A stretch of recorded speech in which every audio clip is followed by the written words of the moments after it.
Untuk mempercepat penanganan virus corona di Jawa Timur, pemerintah pusat mengirimkan mobil lab biosafety level 2. Saat ini mobil lab diperlukan karena salah satu laboratorium di kota Surabaya rusak hingga menghambat pemeriksaan corona.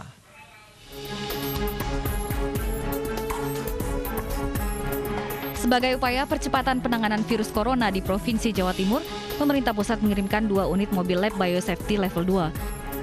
Mobil lab itu memiliki teknologi canggih dan diharapkan membantu pemeriksaan COVID-19 hingga menekan angka pasien positif. Nah, kebetulan di Surabaya sendiri, Jawa Timur, ada salah satu laboratorium yang mengalami kerusakan sehingga tidak bisa melakukan pemeriksaan. Oleh karenanya, pengiriman 2 unit kendaraan mobile BSC2 ini diharapkan bisa membantu pemerintah Jawa Timur, khususnya Kota Surabaya. Tadi pagi sudah tiba pukul 05.30 waktu Surabaya, 1 unit mobil dan barusan saja berangkat, dan kita harapkan pemerintah pusat bisa membantu mempercepat proses pemeriksaan di Jawa Timur, khususnya di Kota Surabaya. Rencananya pemerintah akan mengirimkan 3 unit mobil lab tambahan yang akan ditempatkan di Kota Lumajang, Surabaya, dan Sidoarjo. Gugus Tugas Percepatan dan Penanganan COVID-19 Provinsi Jawa Timur mencatat, pasien positif corona hingga Selasa 25 Mei mencapai 3.875 orang. Jawa Timur menjadi salah satu provinsi dengan tingkat penyebaran corona tertinggi di Indonesia.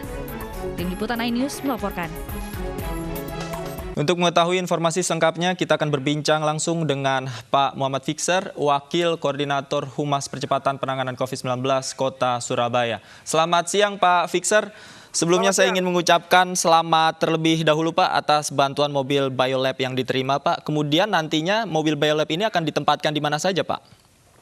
Ya, jadi terima kasih kami sampaikan kepada pemerintah pusat. Jadi Bang David, kami dibantu, pemerintah kota dibantu dengan mobil mobile PCR yang memang tadi pagi sudah tiba di Surabaya dan nanti mulai melakukan aktivitasnya sekitar jam 12 waktu Surabaya untuk melakukan pemeriksaan swab kepada warga yang kita sudah sebelumnya melakukan rapid test secara reaktif ini yang kami kumpulkan untuk dilakukan hasil pemeriksaan ini. Yang pertama kita di rumah asrama haji, ini ada 5 hari ke depan rencananya. Jadi ada 2 mobil yang hari ini sudah diterima, nanti akan nyusul lagi mobil-mobil berikutnya lagi. Di samping itu semua dari BNPB, ditambah lagi nanti kami akan dapat bantuan 1 mobil lagi dari BIN yang nanti ditempatkan lagi di Rumah Sakit BDH Surabaya. Di sana akan dilakukan pemeriksaan 3 mobil ini, rencananya akan dilakukan pemeriksaan kepada 3.250 warga yang kami sebelumnya sudah memiliki data-data.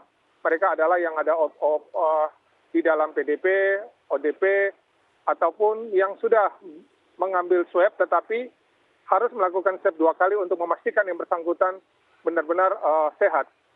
Begitu Mas David. Baik, Pak, sebelumnya ada laboratorium yang rusak ini di mana Pak?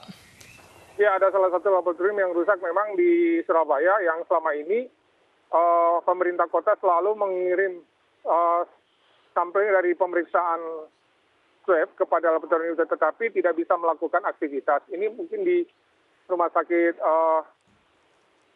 Unair ya. Ya, selama ini kami selalu ya ngirim atau bekerja sama dengan laboratorium ini. Tentunya ini membuat hasil pemeriksaan yang harus dilakukan pemeriksaan ini numpuk. Sehingga dengan bantuan mobil dari pemerintah pusat ini sangat membantu kami pemerintah kota Surabaya untuk melakukan percepatan pemeriksaan yang telah dilakukan sebelumnya lewat rapid test, yang reaktif itu, dan yang OPD dan PDP. Bang David. Baik, Pak, saya ingin mengkonfirmasi informasi yang mengatakan bahwa ada tenaga medis di Rumah Sakit UNR yang positif COVID, Pak. Apa betul, Pak? Bagaimana keadaannya sekarang, Pak?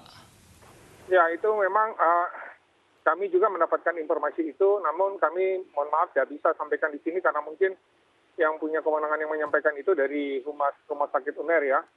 Namun yang jelas kami pemerintah kota saat ini berusaha untuk melakukan percepatan pemeriksaan hasil swab untuk kita bisa mengetahui warga Surabaya mana yang negatif ataupun positif. Seandainya ada positif maka harus ada tindakan lebih lanjut yang diambil oleh pemerintah pada kawasan tersebut. Artinya hingga saat ini Rumah Sakit UNR masih tetap beroperasi ya Pak? Ya, jadi kalau kami dapat informasi terakhir, sampai saat ini Rumah Sakit UNER belum beroperasi ya. Ini informasi yang kami tahu.